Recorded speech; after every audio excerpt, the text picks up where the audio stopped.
Bloodline TV series. Bloodline is an American Netflix original thriller-drama web television series created by Todd A.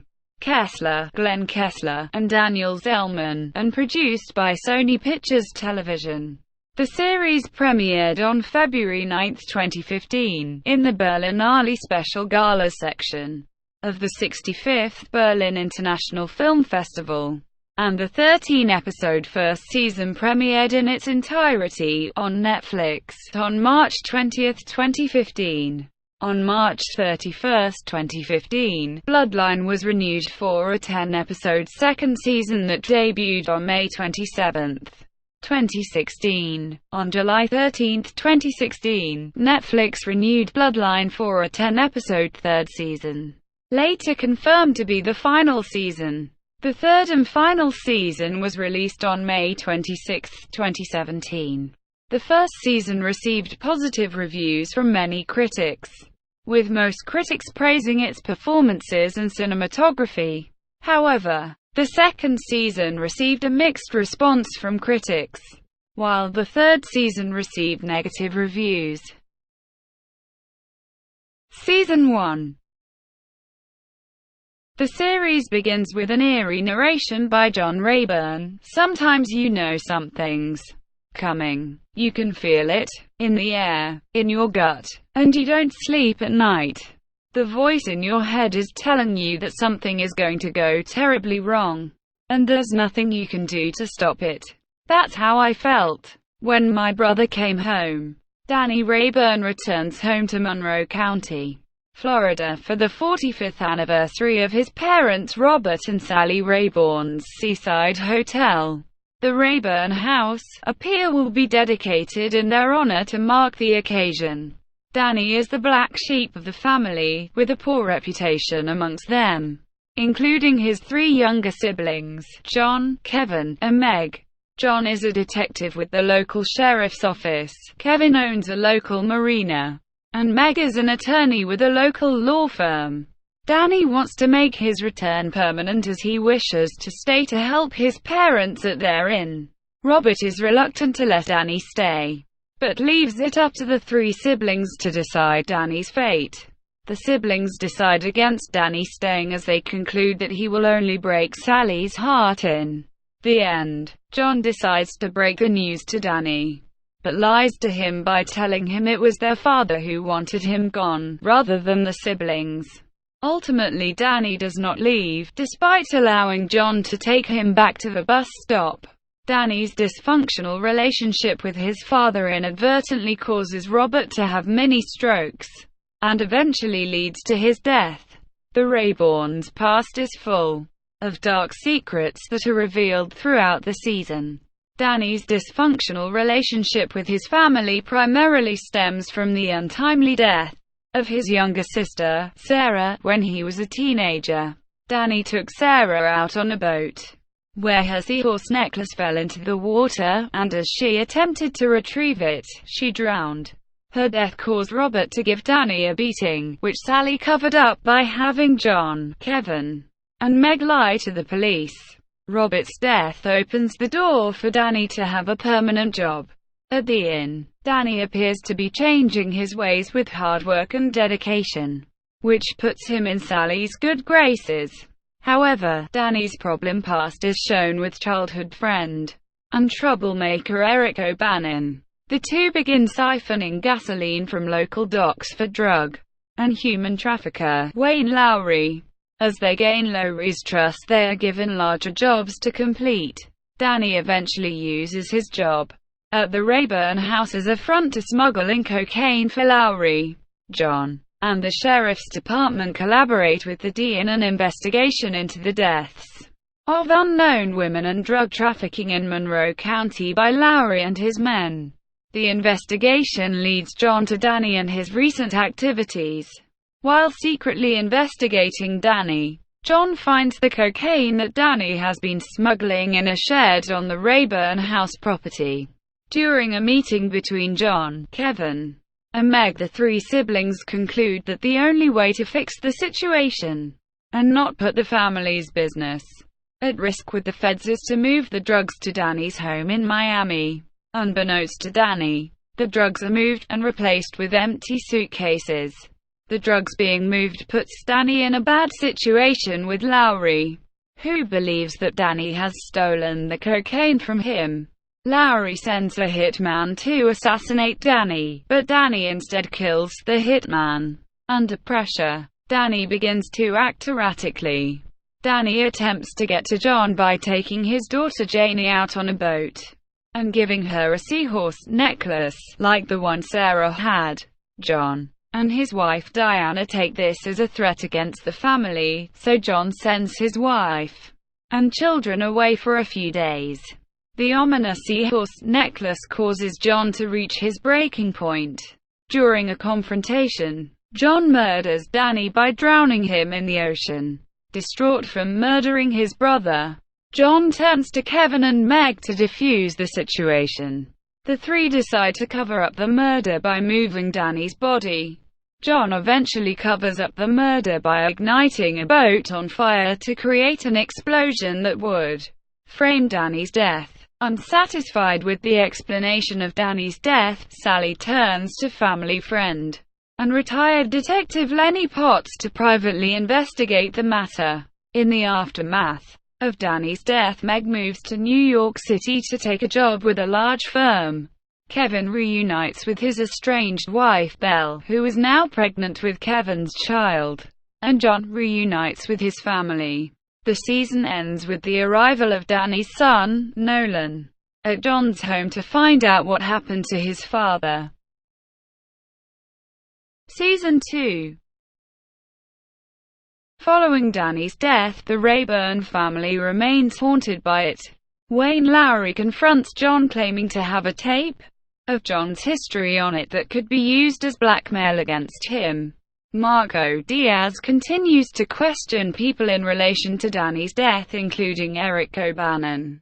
Meg returns from New York, John runs for sheriff, and Kevin continues to struggle with his business. Nolan and his mother arrive at the Rayburn house and meet Sally to discuss Danny. Season 3. Following Diaz's murder, Kevin seeks Roy Gilbert's help to cover up the murder. Gilbert engineers a plan that frames O'Bannon for the murder, causing Kevin to nearly lose his life in the process. The impending trial creates further rifts within the Rayburn clan. Meg vanishes. Kevin becomes further ensnared in Gilbert's shady machinations, and John is increasingly consumed by guilt for Danny's death. Recurring cast: Stephen Pasquale as Alec Morose, Meg's legal client and lover; Mia Kirshner as Sarah Rayburn, Sally, and Robert's deceased elder daughter. Angela Winovich portrays young Sarah in flashbacks. Brandon Laracuente as Ben Rayburn, John and Diana's son; Taylor Rouvier as Janie Rayburn, John and Diana's daughter; Glenn Morshower as Wayne Lowry, a local drug distributor who owns a bait shop; Gino Vento as Rafi Quintana, smuggler; and Wayne Lowry's employee Eliezer Castro as Carlos Mejia, a former employee of the Rayburns who hires Meg as a lawyer; Bill Kelly as Clay Grunwald, a DA agent; Jeremy Palco as Nicholas Widmark, Kevin Rayburn's neighbor; Randy Gonzalez as Manny, employee at the Rayburn house; Frank Hoyt Taylor as Lenny Potts, an old Navy friend of Roberts, and a retired Monroe County detective; Owen Teague as Nolan Rayburn, Danny's son, whom the rest of the Rayburns were unaware of. Teague also portrays young Danny Rayburn in flashbacks. Beau Bridges as Roy Gilbert, a political supporter and ally of John Rayburn for county sheriff, and a drug trafficker. David Sayers as Sheriff Aguirre, the incumbent sheriff running against John, and a domestic abuser. Conception: Bloodline was announced in October 2014 as part of a partnership between Netflix and Sony Pictures Television, representing Netflix's first major deal with a major film studio for a television series. The series was created and executive produced by Todd A. Kessler, Glenn Kessler, and Daniel Zelman, who previously created the FX series Damages. According to its official synopsis released by Netflix, Bloodline centers on a close-knit family of 4 adult siblings whose secrets and scars are revealed when their black sheep brother returns home.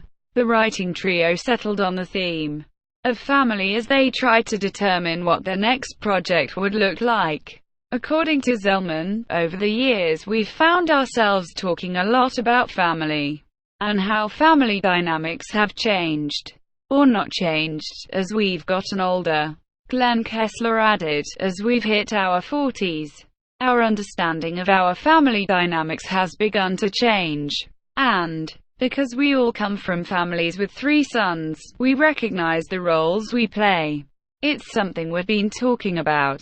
So the thought was, why not try to mine some of that in our creative life? They settled on a Florida Keys set family thriller genre experiment, exploring the ghosts of the past in family role formation. The pitch was attractive to a number of outlets before Netflix landed the drama as a 13-hour season to launch all at once, a structural advantage very important to the show's creators. Casting. The creators were intrigued by the idea of casting Kyle Chandler, whose on-screen persona in Friday Night Lights was warm and inviting, to play the ostensibly noble, but deeply damaged John Rayburn. They met with Chandler in Austin, Texas, and pitched him the part. They said, "This is like an experiment. We're not quite sure if this is going to work the way we're doing it, but we want to try to create this family dynamic we're aware of and create this family around it," he recalled. And the hesitancy of whether it would work or not made me, thinking back on it, realize they were into it 110%. Because they were trying to create something new. I didn't know what would happen with it or where it could go, but I was like, I'm in. Ben Mendelsohn was the only actor the producers met with for the role of Danny Rayburn. They found his combination of intellect and acting ability perfectly suited to the part. Glenn Kessler was grateful for Netflix's hands-off approach to the decision, explaining, "They very much supported us finding the best actor that we thought could play the role. In addition, seeing as much of the show's dramatic tension comes out of the relationship between John and Danny, a certain chemistry between the 2 actors was vital." According to Chandler, Mendelsohn's so easy to work with, and yet, tricky, when you're working with him. Psychologically there's so much going on. Linda Cardellini and Norbert Leo Butz subsequently secured their parts as siblings Meg and Kevin Rayburn, respectively, through meetings with the creators. According to Kessler, Sissy Spacek and Sam Shepard were actually described prior to casting as the dream actors they'd want to play the Rayburn parents.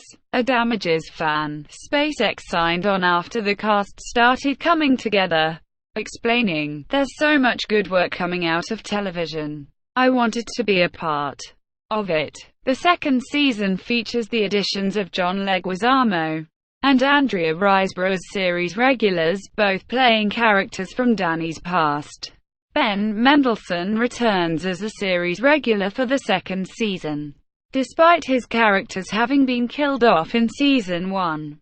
Glenn Kessler said, "The DNA of the show is such that the past is always with us, and we're going to learn more about Danny's effect on the family and more about his past, and also what his effects are in the present day." He added that Mendelsohn's return was always part of the plan. When we first hired him, it was for more than the first season. The third season features Chloe Sevigny as a series regular, should previously recurred in seasons 1 and 2. Filming. Todd A. Kessler described the reason for shooting the show on location in the Florida Keys. "We looked at several places and realized there is no place quite like the Keys and the color of the water, and being outside and it really feeling like paradise, and then having this kind of underbelly of what's going on underneath it. The creators acknowledged crime and punishment as a major narrative influence for what they described as a 13-hour movie. As Todd Kessler explained, in that story the murder takes place at about page 60. And there's another 400 pages of the book to go. The tagline that we use for promotion, "We're not bad people, but we did a bad thing," is very much the fabric of the series. The first season just gets us to the starting line. The show favors a mix of classic noir and hyper-realism in its look. Cinematographer Jamie Reynoso said he never saw Bloodline as a TV show, finding the all-at-once Netflix model useful in lensing the series as if it were film.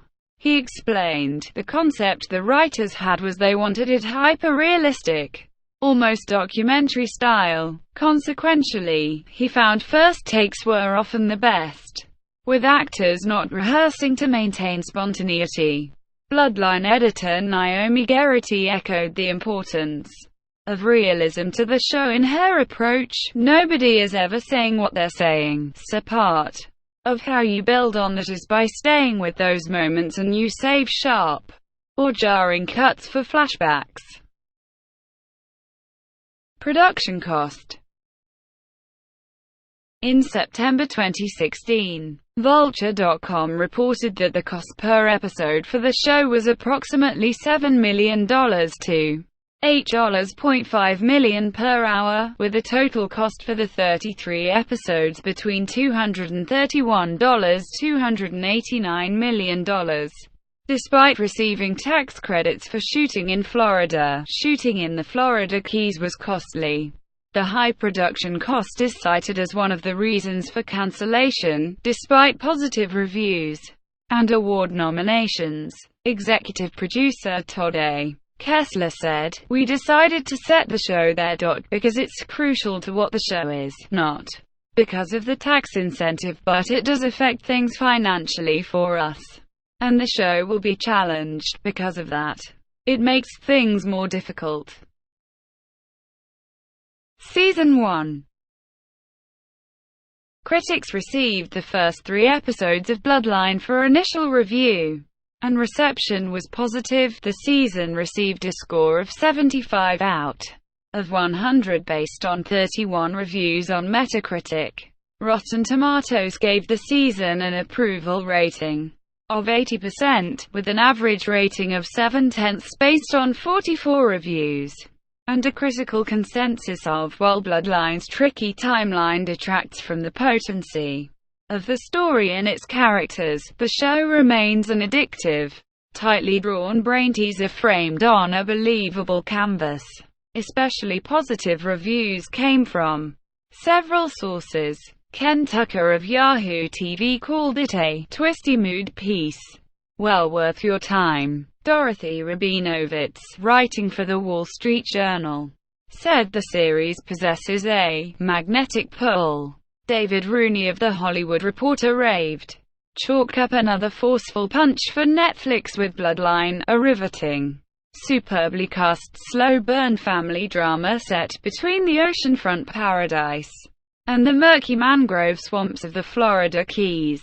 Other strong reviews came from the AV Club, the Los Angeles Times, the New York Times, the Philadelphia Inquirer, Variety, Entertainment Weekly, and the San Francisco Chronicle. Cinema Blend, Decider, Badass Digest, and Forbes have hailed Bloodline as the best Netflix original to date.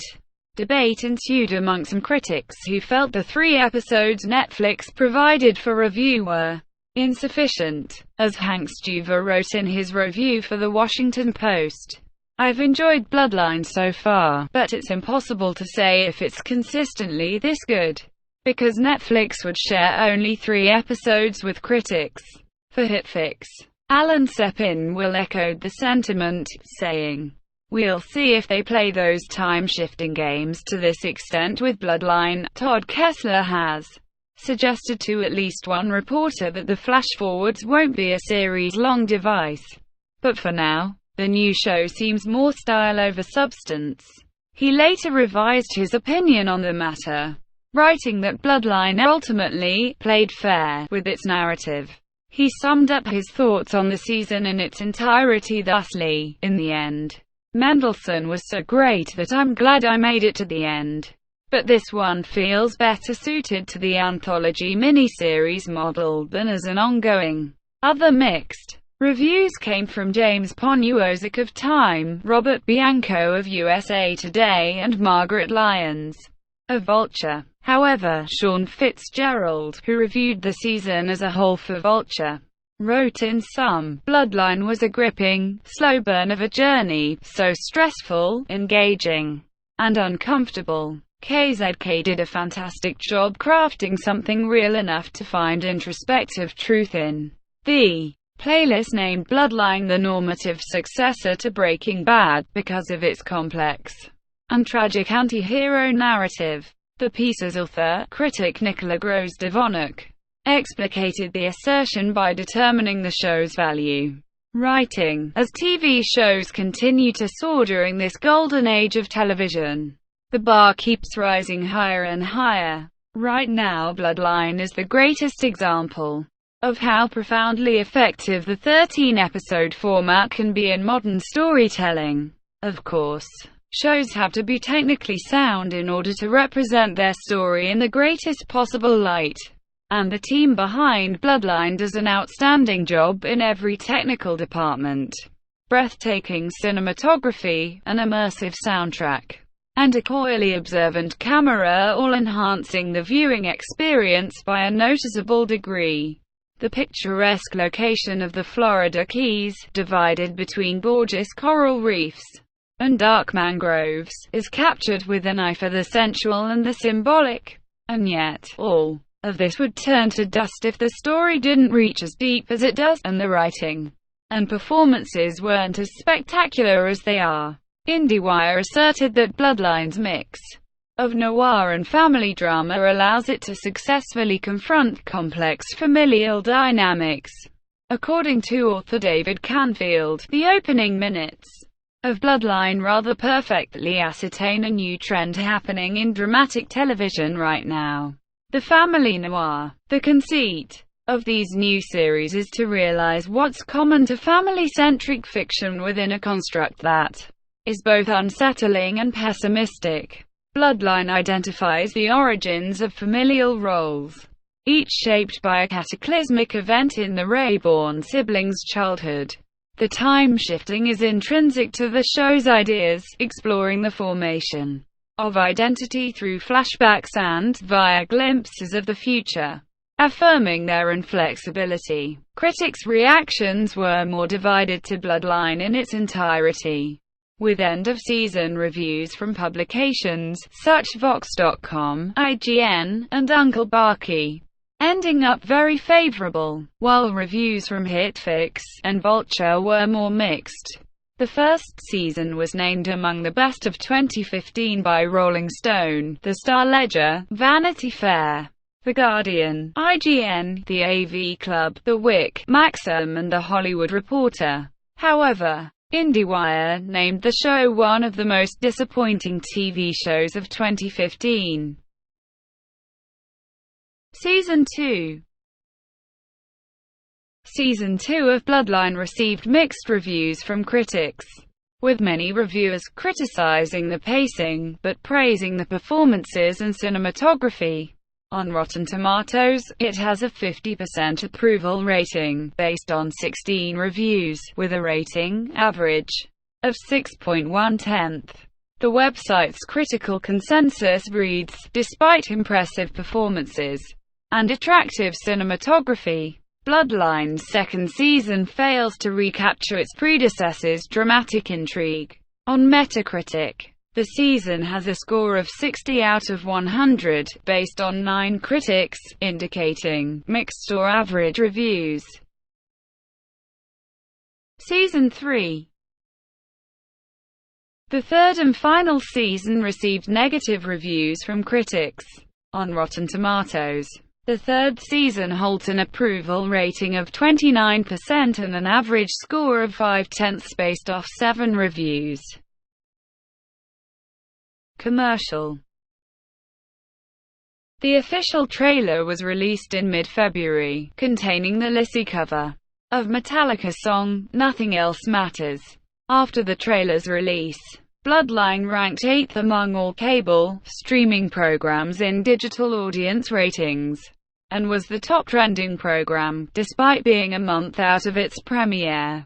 According to Variety, the first full trailer release for Netflix's upcoming drama Bloodline already has nearly 1 million more views in just a week's time, landing the show on the cable, streaming and trending leaderboards this week. DVD and Blu-ray releases. Bloodline has been released on DVD in Australia, Season 1 on May 5, 2016, and Season 2 on May 31, 2017. The first season has also been released on DVD and Blu-ray in Europe in March 2016. The series has yet to be released on DVD or Blu-ray in North America. Thank you for watching. Please like and subscribe below.